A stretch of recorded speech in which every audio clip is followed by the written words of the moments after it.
काल पुन्हा एकदा युगपुरुष छत्रपती शिवाजी महाराजांच्या चरणस्पर्शाने पवित्र झालेल्या रायगड भूमीतनं कलयुगातील मुघलांच्या वंशजांनी आपली गरळ ओकली.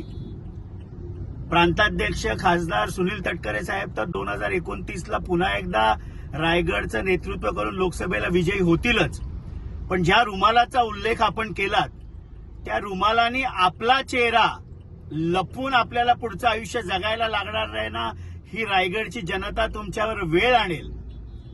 कायम प्रांताध्यक्ष खासदार सुनील तटकरे यांच्यावर खालच्या पातळीची टीका करणारे शिवसेनेचे मंत्री असतील, दोन्ही आमदार असतील, हे महायुतीमध्ये मुघलांप्रमाणे कायम आक्रमण करत असतात.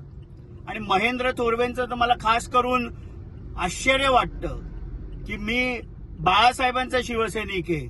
मला त्यांना आठवण करून द्यायची की 2019 मध्ये तर शिवसेनेमध्ये त्यांचा प्रवेश झाला. बाळासाहेबांचे संस्कार नाहीत, पण तुमचे डान्स बारचे संस्कार टेबलवर नाचताना अखंड भारताने गुवाहाटी इथे बघितलेले आहेत. त्यामुळे महेंद्र दळवी, महेंद्र थोरवे आपल्या औकातीत राहा आणि पुन्हा प्रांताध्यक्ष खासदार सुनील तटकरे यांच्या नादाला लागू नका.